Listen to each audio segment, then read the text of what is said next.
So here we are, New York, Berlin. Great to be with Niklas Maak. I guess the question is Waxman, television, Maak, Berlin, whatever. How's it going? Yeah, well, it's going well. It's funny because half a year ago I rediscovered Waxman for myself because we are currently working on the design of a city hall on top of a server farm with some students, and that should be basically a building that serves as kind of an informational space where school classes and citizens and politicians could go and learn why data is the most important public treasure for the digital age, and why it is so important to wrestle back data from the tech firms that now own it and extract it and are manipulating us. And so basically the very ambitious task was to design a kind of digital Centre Pompidou, a new form of public space and kind of a public building showing that data possession is a pre-requirement of political autonomy and self-determination, and also kind of a space of political empowerment. And I stumbled about the California City Civic Center, of course, and I was fascinated about it. And now I was very fascinated by how you rediscovered it as a form of I think you called it informational hospitality, what happens there, and also as a framework of new forms of governmentality. So it seems, it almost seemed to us when we looked at it as if it was an anticipation of everything we want to achieve with that server farm public city hall. So I would be very curious to hear how you discovered that form of dissolution of architecture as a form of political empowerment in Waxman's work. It's very, I mean, your project sounds amazing and very Waxman-like, and I suppose the discovery was the same as you. Actually, maybe that's the first thing we can think about, that Waxman is somebody that gets discovered. So that's interesting. Some very influential architect, you know, published in every magazine of the world and much celebrated and so on, it somehow disappeared, so that you and I and other friends discover this person, discover the work maybe rather than the person, and also discover this strange resonance with the questions that are urgent today. So there is this, you know, almost bizarre resonance between projects of 50 years ago and projects of today. And the question you asked, like, you know, in which way could we wrestle back information, or the visibility and exchange of information from extractive forces? This is, you know, more or less the project of Waxman, even if, you know, maybe we could criticize it also, or you know, it's unsure. You know, he has this, as you say, there's this hospitality, has this idea of hospitality, and even that this hospitality would be the architecture. So it's not much building. And a lot of hospitality. I loved in your book, I love that you basically coined a new term, which is informational hospitality, which I never heard before, but I think which goes to the very core of what we actually would need if we talk about architecture in the digital age, that we have not only informational self-determination, but also kind of a form of hospitality with data in a way. So I was fascinated to see that this discourse happened. And another thing came to my mind when I read the book, which was when you linked Waxman's dissolution of hierarchical architecture to Friedman and Cedric Price and Constant, that in New Babylon, of course, that is also a world without work, right? Where automation and robotization have taken over forms of estranged wage labor, and people can freely wander around. And I think the discussion about a fair redistribution of digital gains leads inevitably to that question of a world without work, where basically people are paid a UBI, universal basic income. That could be a way to redistribute the digital gains. And then you can ask the question, what happens then? And there is, of course, a discourse now on the question if that would be a good idea or not. And funnily enough, some who are basically opposed to the idea of UBI claim that what would people do? And they say they would watch TV all the time, which is basically the epitome of the worst case scenario. People would just not go out anymore, not work anymore, become obese and watch TV all the time, which is such a kind of a 70s narrative about TV also. But so I thought that it's an interesting, as a dystopia, basically some people draw an image of a world where people are sitting basically in a constant setting, watching TV all the time, getting paid by the state, and not taking initiatives anymore. And I would wonder what when you worked on Waxman, how was the idea of work and the question what you actually do in these new post-architectural structures, how this world should work? So I think that's a super interesting question. I think that in Waxman, the question of as it were post-labor is not formulated exactly in those terms, but it is definitely by Cedric Price, Constant, Friedman, and so on, who are intoxicated by Waxman's arguments. I mean, there's no question. New Babylon of Constant doesn't happen without Waxman. Yonah Friedman explicitly. Yonah Friedman was in a Waxman seminar in Israel, and this is the beginning of Friedman. So Friedman is born out of Waxman, and they target the issue. They visualize it as post-labor. In Constant's New Babylon, nobody sits down to watch TV because nobody ever sits down. I mean, actually, I think that Constant's New Babylon is a very exhausting world. The world beyond labor for Waxman is a world of endless sexuality and psychology and transactions and movements. There's no furniture. Constant doesn't make it. There's no furniture in New Babylon. There's endless work. So, and the work is play and the work is architecture. So I could say it's something like this with Constant, and it's of course Constant highly political project. It's a world beyond capitalism, beyond the family, beyond religion. This more, let's say, radically democratic world, also beyond hierarchies. So it's one enormous horizontal world, and it's a single world. There's not one world for the rich and one for the poor. We all occupy exactly the same territory. Labor is now, as you know, carried out by machines underground, right? And so in a way, in Constant's case, architecture flourishes in post-labor, but it flourishes in the hands of citizens of the world. In fact, that's all citizens do. So radio is very important, but TV, I think maybe you could say the whole thing is a big TV program, that we all, in Constant's world, we all have to constantly make our own kind of narratives and stories. With Waxman, in order to open the world of information, the world of a new society, architecture needs to disappear. So in Waxman's case, there's a kind of a disappearing act. And you see it in the Civic Center because actually a huge amount of work is done to maintain this building that's almost nothing. Like the forces underground that make it possible for the Civic Center to be just this floating plane, a kind of massive. So I would say that there's these two different stories. In Waxman's case, he's engineering the exit of architecture. And the radicals, Constant, but also Archigram, Metabolists, Superstudio, all of whom have a kind of post-labor argument, kind of call for a flourishing, a new kind of garden, a new kind of landscape, a new kind of nature even. And I'm thinking of your question, maybe this landscape that they all imagined was, let's say, televisual. It doesn't mean that you sit and watch TV, but it's kind of a world of endless, you are inside the game, you're inside the movie, inside the TV set.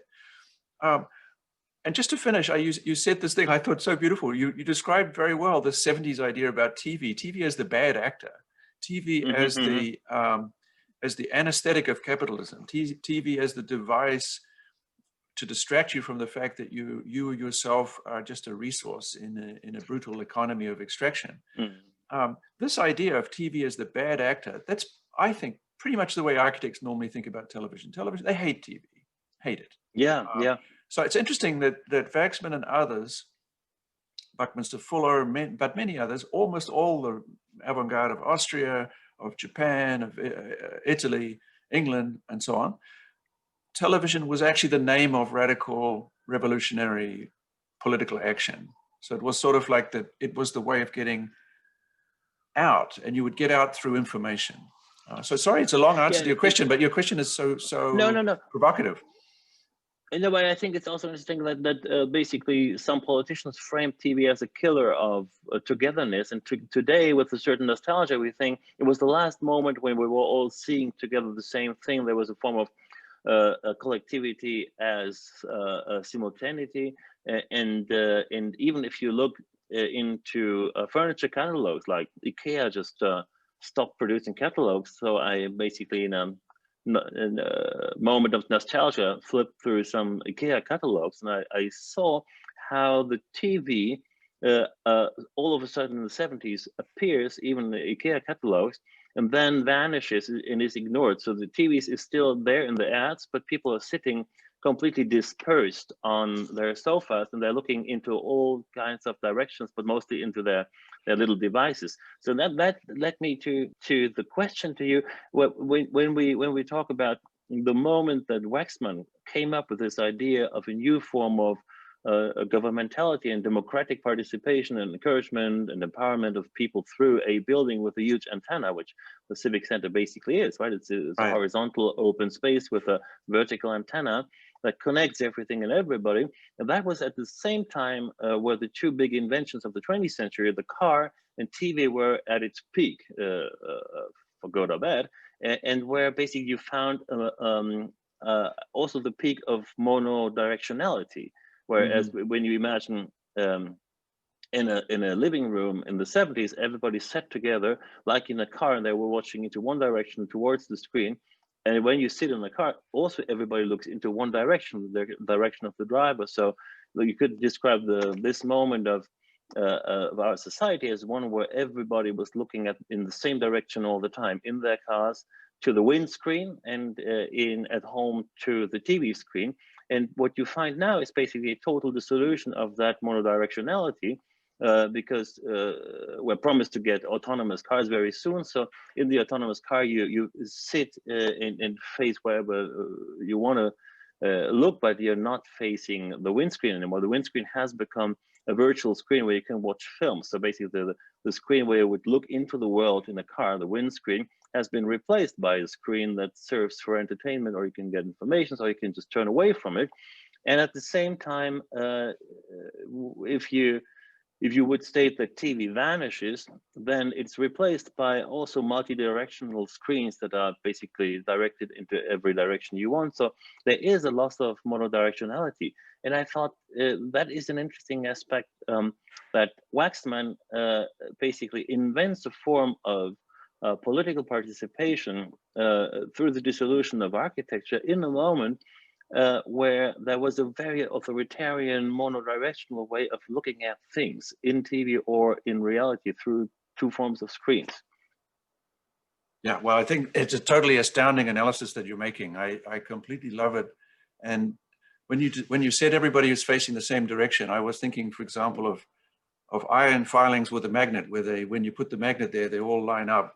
And this image that you portray of everybody facing the same direction sounds like more of a nightmare than any description of the society of control that I've ever heard before. In other words, the way we would discipline everybody would be just to have everybody aligned relative to the technology, all lined up, like in a military parade or like in a factory floor. So this could be the most pessimistic image possible. But what strikes me of your image, and therefore, of course, the dissolution of that direction, a very interesting political potential. But what really strikes me of your image is it so architectural? I mean, architects like to draw lines. They're very interested in directions, right? So if it's the case that more or less secretly, but not so secret, but a kind of secret, that everybody's lined up by television, everybody's facing the same direction, everybody's aligned to receive a message, like lining up in a church where everybody's also lined up, you know, that you declare your faith by lining up, right? So all of this kind of, you could almost say, coercive architecture, it's also an architecture totally neglected by architects who never considered the position of the TV set or the position, architects removed the TV. So Waxman, I completely love your analysis, because Waxman, and you can see from the image behind me from 1950, if I was to look up, down, and sideways, it's the same view. So there being no specific direction and no walls or floors or windows or doors to suggest which direction you should go. This is very much the political project of that time. And to end with where you began, it is a big question for me, and I would like to throw it back to you. Either television has gone in the sense of the sort of static viewer receiving shared information in the same direction. Either this is just sort of gone and we're in a new world in which the screen and ourselves are entirely mobile, and we produce more material than we consume, or we are at least encouraged to believe that we are producers, endlessly generating our own broadcast, that we are our own TV studios all the time. Is it the case that TV has gone, that we're in a kind of post-TV age? Or are we now so deep into television that we don't even see it anymore, precisely because it's no longer separated from our bodies or our brains? In other words, we might not think TV anymore because we are TV now. I don't know. Do you have thoughts about that? I know. I love that, and I think everything we saw in the last 4 years proves that you're totally right. That you had a president for 4 years who was basically a TV figure, or kind of almost a fictional character that's somehow brutally turned into a political reality. So you could argue that, including the elections, it was all a big TV show in a way, and you always waited for the moment when a projector came off the sky to tell you that this was all staged. But so I think that yes, maybe basically the logics of TV have basically eaten up everything. I would also argue that in an even more dramatic way, the robot has approached our body more and more. So basically, when I was a boy, I remember I had a little toy robot who walked towards me and fell down every two steps. So I was a sweet little creature in need of help. And then robots came closer to our body, and then we attached robots to our body, like smartphones and smart watches. And basically, I think you could also describe the last 30 years as a history of screens moving closer to the body, to a point now where basically we have a smartwatch that tracks our sleep while we're sleeping, and in the morning you look onto your smartwatch screen and it tells you something about what they frame as your sleep performance. And I think that is kind of almost a moment when the screen is almost implemented in your body, and you're all of a sudden find yourself inside the robot. There was a beautiful text by Ewi Warburg about the loss of what he called Distanzraum, the space of distance, through electricity. And that was basically at the same time, written at the same time almost when Waxman did his first experiment. So it would be also, I think, interesting to look into the idea of a loss of Distanzraum through electricity and real-time transmission of information and images.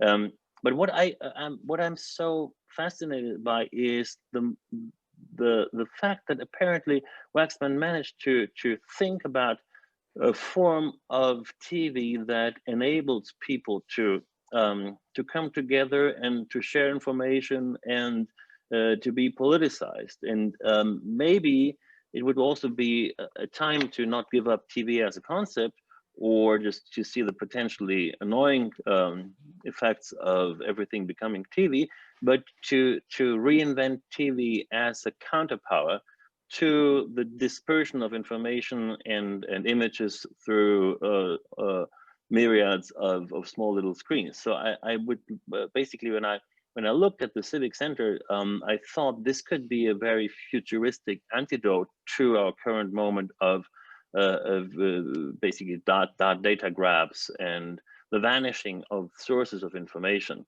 and also of possibilities to track where your information comes from and how you're manipulated by. So I think there is a beautiful idea of transparency and encouragement and empowerment in Waxman's utopia that hasn't lost any any power, but it gains the more we are basically losing this monodirectionality in a bad way. Yeah, I mean, for Waxman, architecture was an embarrassment because architecture is always servicing control and hierarchy, and it's representing this control, and somehow ultimately that control is a control of information. So so somehow he has to dematerialize architecture because architecture is so complicit with particular structures of information, which means that for him television is sort of a word for what might come next. It's a kind of, it's a word for transformation, and it's explicitly a word for political transformation. So even if the Civic Center is really a kind of a simultaneous TV studio and a receiver, it also receives all the information of the citizens. So basically, you don't have to go to City Hall anymore because you're already there, and no action can occur. It's a kind of statement of radical political transparency that decision making is about information exchange, and if all citizens in a community share all the same information in real time, less stupidity would follow. I mean, it's the theory. But still, the building is then emblematic of that. It tries to be as little of a building as possible. And what you see when you look at the building is really like this almost invisible sort of television infrastructure of the huge antenna. But this is, I suppose, sort of symbolic. I didn't think about it so clear before, but it's sort of a symbol of a reality that doesn't really need either the building or the antenna to operate. Like a radical, you know, by the time we get later in his career, the computer takes over as the agent of all of this transformation. So, what I like of Waxman is that TV is a kind of promise, you know, and if TV is later seen as a bad actor, there's a moment in which it's a kind of a good actor, not for what it is, but for what it might be. And even let's think of it. According to his view, if you were to watch a TV that you were as much of a contributor as a receiver, and you had access to all information of all kinds, the thought would be that very fact would give way to new technologies. In other words, TV would be the name of a technology that it would allow new technologies to be constructed. And in response to your question about distance, maybe distance could be constructed. Like, in other words, if in a sort of a super duper connected world, whatever we means, discover a certain lack of distance, this distance could be, as it were, reinvented technologically. And maybe this is you know, a mission now, how to disconnect, how to shape disconnection, how to not respond to the constant call from messages, which is also the call to, you know, don't we feel it in our bodies that every message that comes to us literally is pulled out of our body. For all of this talk of the immaterial digital world, you can feel on your body almost the flesh being plucked off with every message that we respond to, quite apart from the money and all of that. So I would say Waxman is super relevant to us because he was not asleep at the wheel. You know, he's somebody supposedly in the world of architecture sensitive to, let's say, the politics of information and society. And we desperately need this kind of sensitivity now for the reasons that you're saying. There is today nobody in the world who has bad intentions. Nobody thought about if the good intentions are implementable.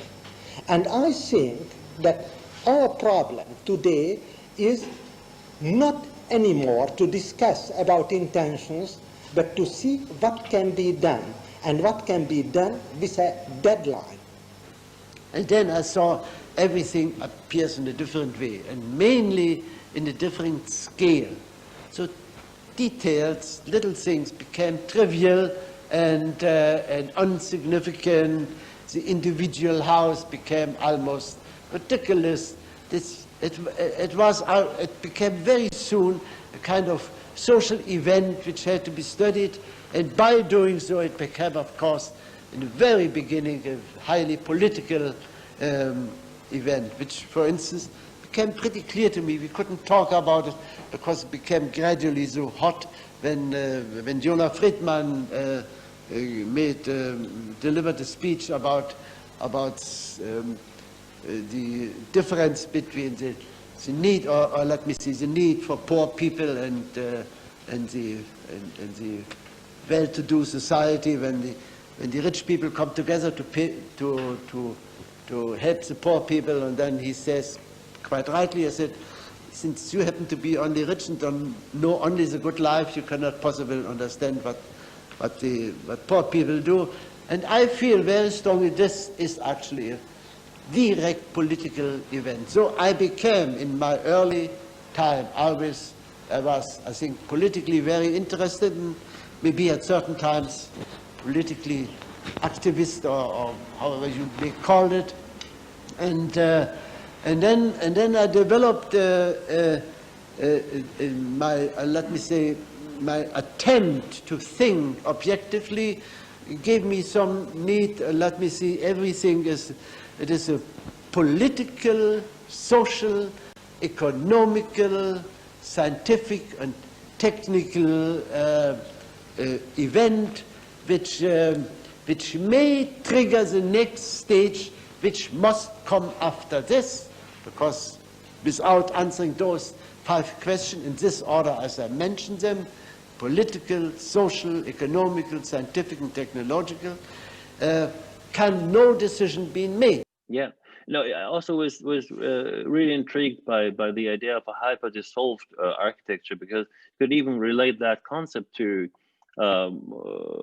current efforts by young architects like Gustav Düsing and Carsten Chan, who just proposed something they call fortnightism, which is basically an architecture of distanciation, almost tent-like structures that can be built somewhere and disappear, and would serve as basically quarantine centers for pandemic moments.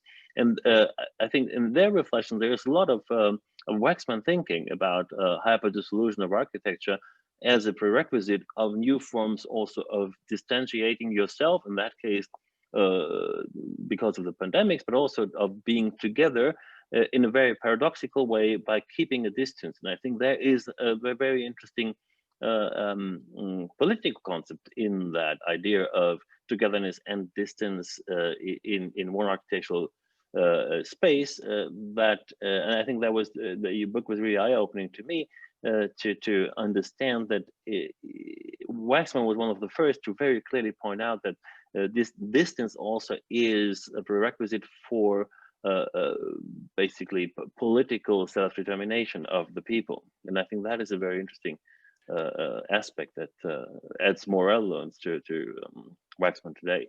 Yeah, I think it's kind of like a call to reinvent architecture, and who knows what that would mean, but it's a kind of a call, and I would say it's an urgent call. Perhaps the long, let's say, millennial tradition since Neolithic times, maybe, architecture almost stands in the very place of our deepest anxieties. You know, it's thicker and tougher and more immobile in all the places that we have the most anxiety. You know, if you think, for example, of, you know, families probably are one of the most efficient anxiety-producing machines ever. And therefore there is the tradition of the house, the container of all this anxiety.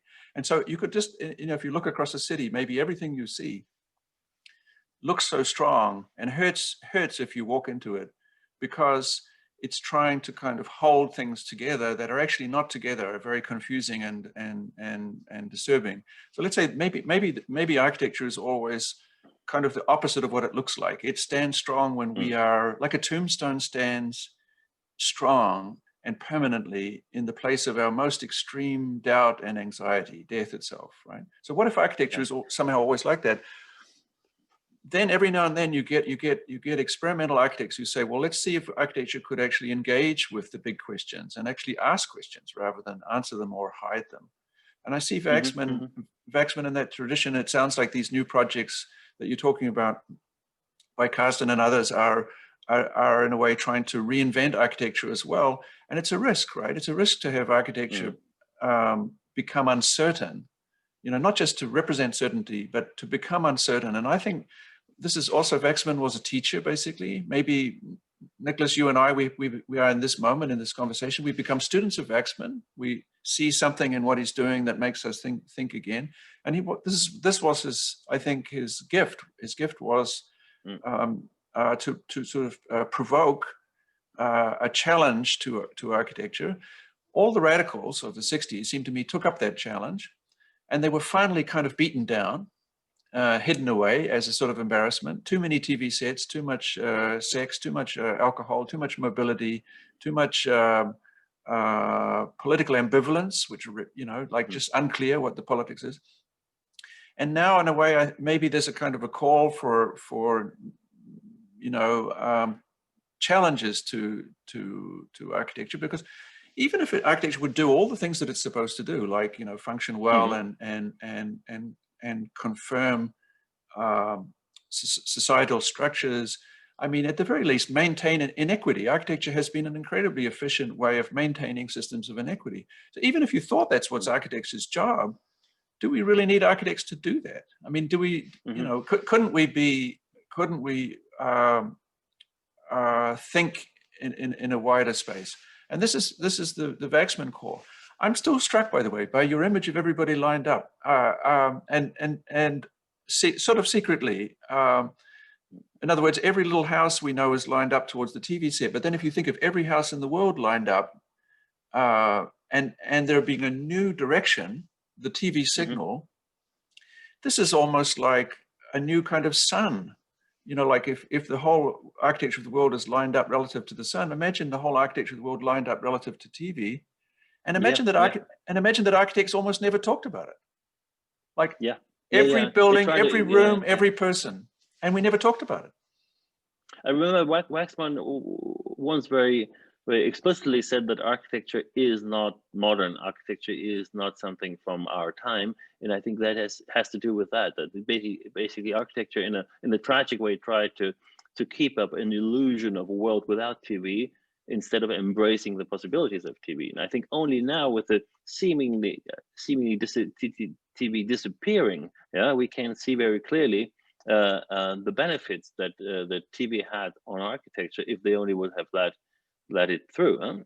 Right. And I think that is an exciting moment. That's why I think it's such an exciting moment to rediscover Waxman's euphoria for TV, because I think the Waxman project is not finished, and maybe it should be pushed into the digital age with the help of TV. And I think TV now could almost become a source of resistance to things that seemingly, in a paradoxical way, enable you to be free from monodirectionality and from everybody seeing everything at the same time.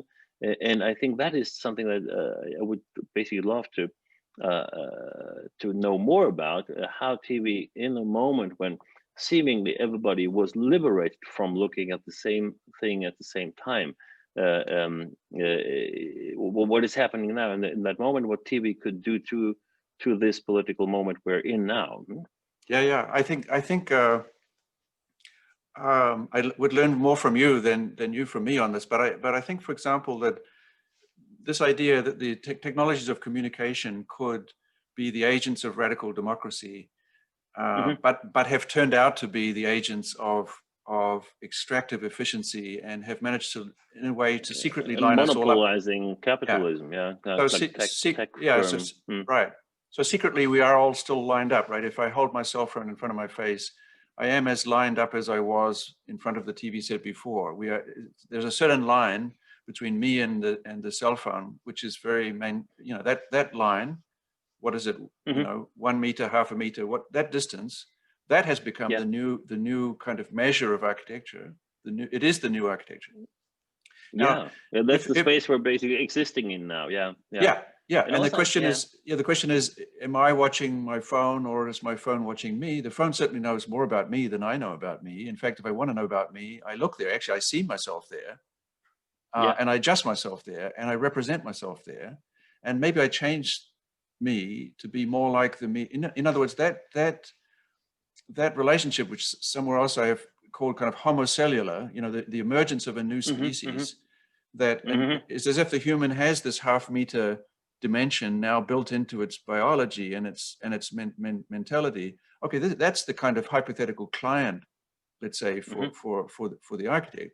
The point I was thinking was, okay, if this is the client we are designing for, and if we want to work against the forces of inequity, particularly around race, class, gender, sexuality, etc. If we really just want to address those urgent issues, and the architectural dimension is somewhere actually inside the human body. Right now, the dimension between me and my phone, it's inside my body and my brain. It's not me and something outside. So this new kind of human, this new body, this new brain, if we think about it, this technology promises access to information and promises a new kind of democracy and so on. But actually, even this new body of mine requires enormous amounts of labor and enormous amounts of inequity to be produced. In other words, a lot of people are dying and digging holes in China and Africa, and in order for, and a lot of workers are packaging and moving microchips into computers and making the chips, and like there's an enormous labor in producing my seemingly labor-free situation. So it seems to me the issue is not so much that these technologies are either political liberation or political repression, but somehow they seem to be always both. And the architectural mission is therefore to try to shift, and it has a lot to do with access. I think in the world of Waxman and so on, somehow democracy is related to the idea of access as well. And so we have to rethink the whole scheme, and it's funny how the post-labor world, which we now seem to be very deeply in, requires such enormous investments of labor. And maybe just to finish with it, finish that thought, the kind of human communication system is the biggest physical artifact we ever made. It's bigger than the planet. It requires most of the energy. It drives most of the economies. So this world of information, it's a very heavy world. It's a very physical world. And even if you have an old idea about architecture being kind of a material craft, okay, the information is a very material craft. So I think I'm just saying that, there's a lot of clients that we are not addressing, who are in situations we don't address enough, and the skills we have might be very, very relevant, and we kind of have hidden that from ourselves while addressing the fantasies of the privileged. I totally agree on that. It's really fascinating. What does Waxman's idea of an invasion of privacy has to do with that idea of a politicization of architecture? Because I think that is a very intriguing term, the invasion of privacy, where he talks, I think, late in his life. And could you maybe say something about that term? Because that's something I think could be read in very interesting ways in connection to what you said. Yeah, so Waxman, I mean, if one is always connected to every form of information possible, then one wouldn't be one. Like, I think finally there is a dissolution of the individual as well in the Waxman thing. Finally, we become network. There's a very kind of Bruno Latour feeling and this image behind us. These are images of networks. So in a way, Waxman is replacing the idea of the individual who's connected to other individuals by a network with the idea that there was never an individual from the beginning. We are all entirely social, and we are all what we are only through as our connections, right? So when he says he welcomes privacy, it's a little bit like he's saying, I don't respect myself as an individual. I don't think of my house as a kind of sacred territory. I think of myself as the network. I think this is his intention. But I want to draw attention to one of the times in which he said this. And it was in a conference. It was actually in a TV conference, TV program. It's actually the moment in which he falls in love with the idea that he himself should make a TV program. he's in a session on the invasion of privacy. And just before he stood up and said, you know, I welcome the violation of my privacy, just before he said that, a black minister said that for a black person in the United States, there has never been privacy. The police invasion is continuous. In other words, so the politics of Waxman embracing the violation of privacy could also be understood as a kind of blindness to what invasion of privacy really means to those that are not privileged, or those whose lack of privilege is maintained through violation. In other words, you know, one way of understanding it is that the black minister speaking for black Americans is saying, we don't have architecture. Our walls are violated continuously. Our bodies are violated continuously. So Waxman's declaration of a desire and a welcome for violation, well, it's not so generous if that's understood to be, you know, a kind of embrace of the network by somebody who feels supported by the network. And I think this is why getting back to this question, I agree with you. It's a super fascinating, and obviously he intended it as a provocation, and I don't, for whatever reason, I don't think it was launched as out of a kind of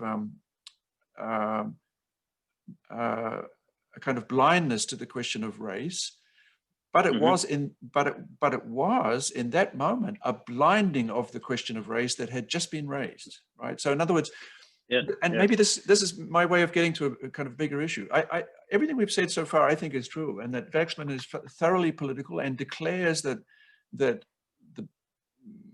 the need for a society without violence, without injustice, is the need for architecture to dissolve. He says that. But it's really, really interesting that he's never specific about any politics of race, class, gender, anything.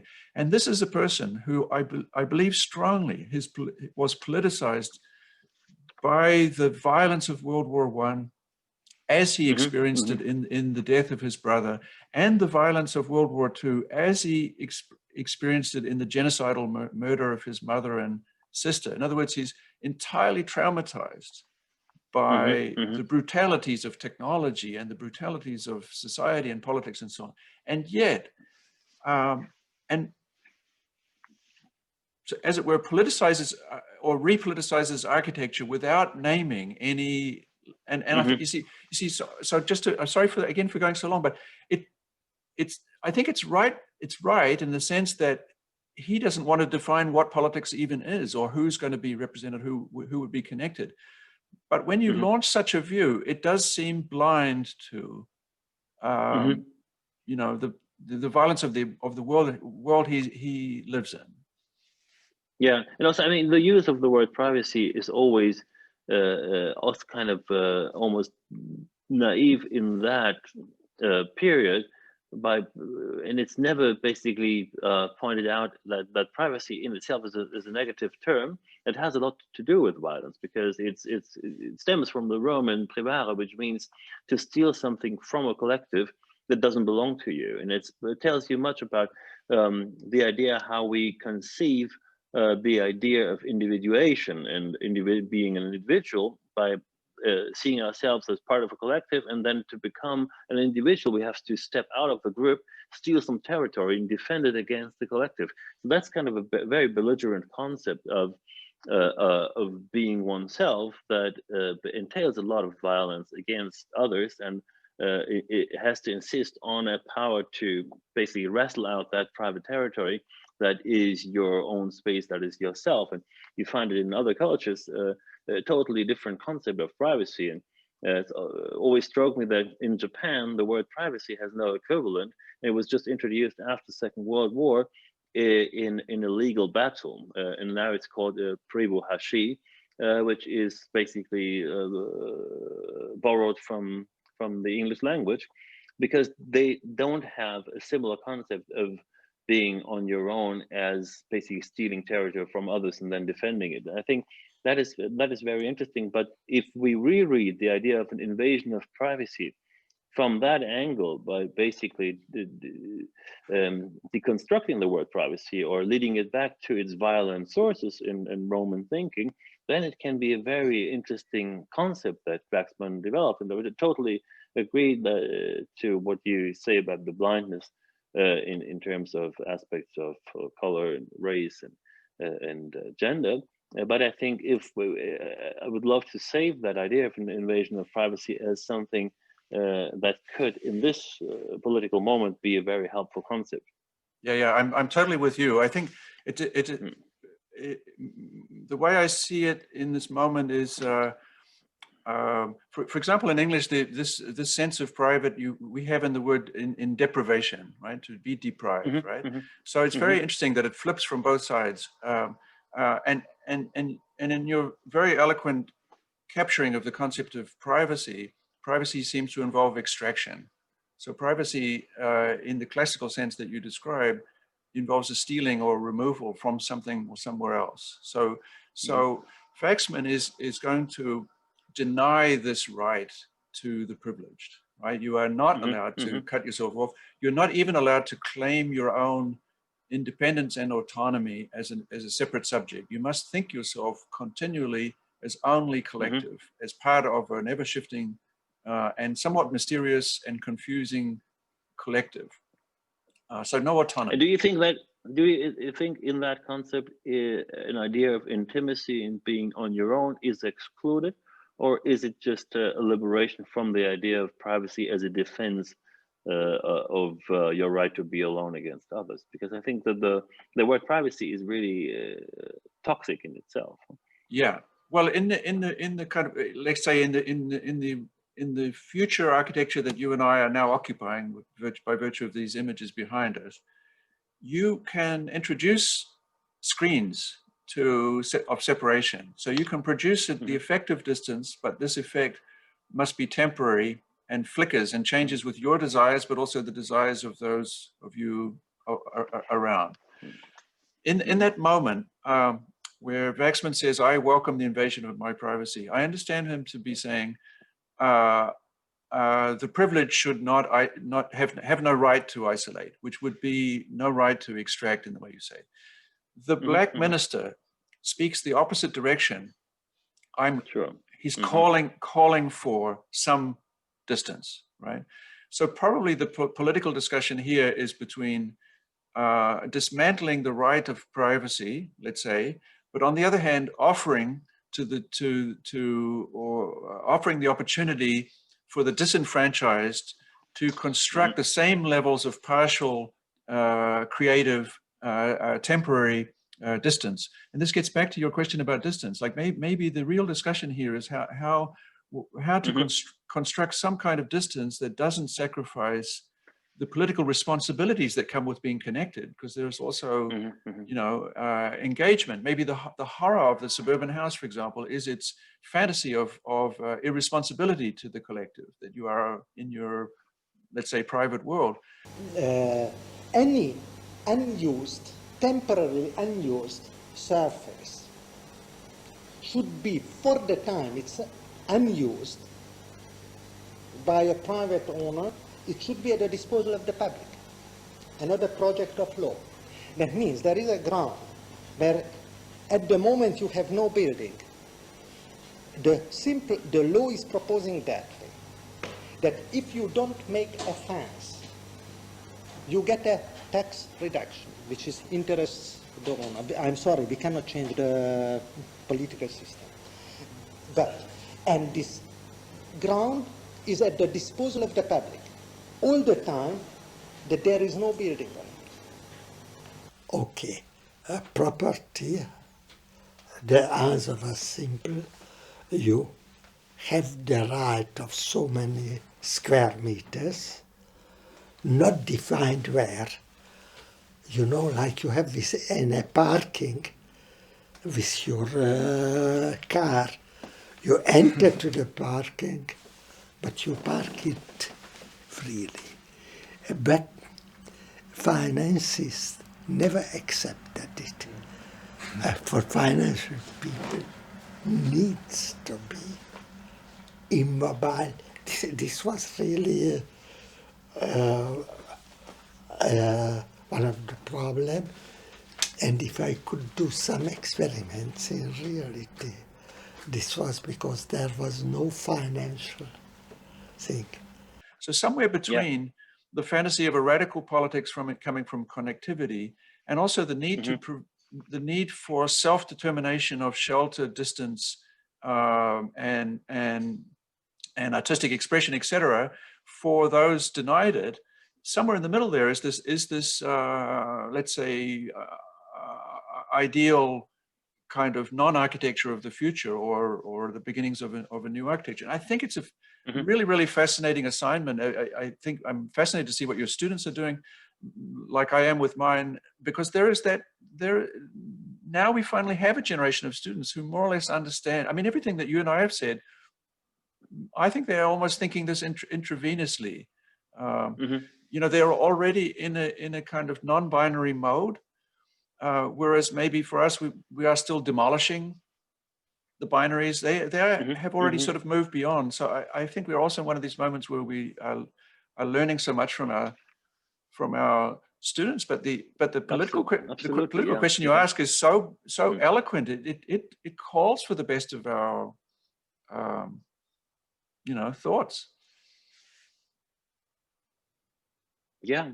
So I'm very happy to see what new forms of Waxmanian architecture that might emerge in the future. I'm very curious, and I see it's also interesting that after Jonah Friedman and also Cedric Price have been exploited so much over the last years, it's almost ununderstandable that Waxman hasn't been on the table for much longer. So I'm really happy and fascinated by that book. So but Niklas, the only reason to write a book is to realize that other things could be said, right? And you have in listening to you today, I hear that. So I just, it's the greatest thrill for me as you're a writer. You have just made this new novel, which is so fantastic, which also reaches back to some crazy ambitions for a future planet that are not so crazy. So again, Waxman, I mean, I think this idea of the crazy visions that turn out in retrospect to not have been so crazy, or we are the crazy ones not for pursuing them. Yes, we're in that moment. It's maybe what Waxman would call a turning point. I hope. But for those of us who write books, just to have one person that reads it and sees something that you never thought of before, and you realize immediately a whole other book could be written.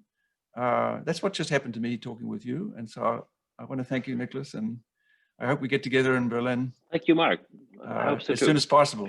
Complexity, that's a personal attitude. It's not professional. Bridges going on. To deal with complexity, this is what we call human intelligence.